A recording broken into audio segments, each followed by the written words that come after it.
মন খারাপ? চলুন আজকে একটা আপনাদের গল্প শোনাই, মন ভালো হয়ে যাবে।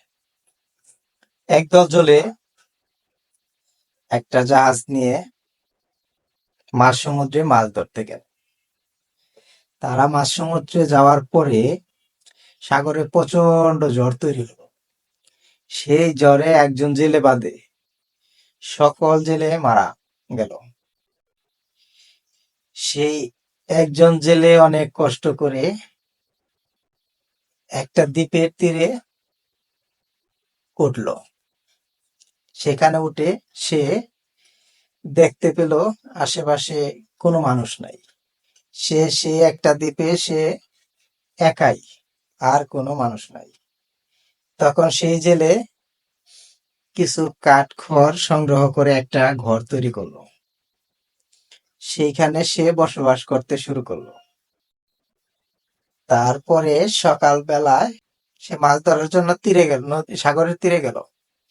সেখান থেকে এসে দেখে সে যে এত কষ্ট করে একটা ঘর তৈরি করেছিল সে থাকার জন্য, সেই ঘরটি আগুনে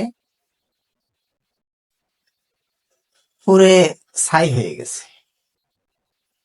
তখন সে সেটা দেখে আল্লাহকে বলল, হে আল্লাহ, এত কষ্ট করে একটা ঘর তৈরি করেছিলাম আমি,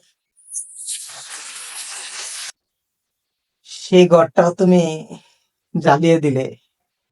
আমার তো আর শেষ সম্বল বলে কিচ্ছু রইল না। সেই দুঃখে কষ্টে সে সাগরে ঝাঁপ দিতে সাগরে চলে গেল, এবং সে তার জীবন রাখবে না সেটা স্থির করে সে সাগরে গেল। সাগর তীরে গিয়ে দেখে যে একটা জাহাজ তার দিকে আসতেছে, এবং কিছুক্ষণের মধ্যেই তার কাছে সেই জাহাজটি চলে আসলো। জাহাজটি চলে আসার পরে সেই জাহাজের যে লোক ছিল তাদেরকে সে জিজ্ঞাসা করলো, আমি এই তীরে আটকা পড়ে আছি, সেটা তোমরা কি করে জানলে? তখন সেই জাহাজ থেকে একজন বলল, তুমি যে খড়কুটো দিয়ে কাঠ দিয়ে আগুন তৈরি করে ধোঁয়ার কুণ্ডলি পাকিয়েছ, সেটা অনেক উপরে উঠেছে। সেটা আমরা দেখে আমরা আইডিয়া করে নিয়েছি এই দ্বীপে কেউ একজন আটকা পড়েছে, আর সেই জন্য তাকে উদ্ধার করতে আমরা এই দ্বীপে জাহাজ নিয়ে আসছি। তখন জেলেটি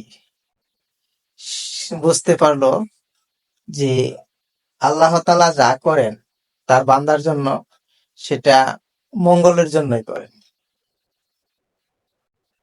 তাই আমরা এখান থেকে শিক্ষা নিতে পারি, আমাদের জীবনে যেসব ঘটনা ঘটে যাচ্ছে প্রতিনিয়ত, সেটা কোনো না কোনো ভাবে আমাদের মঙ্গলের জন্য। মহান আল্লাহ তাআলা আমাদের জন্য যাই ঘটাক না কেন সেটা আমরা মেনে নিয়ে সামনের দিকে অগ্রসর হওয়ার জন্য চেষ্টা করব, তাতে আমাদের মঙ্গল।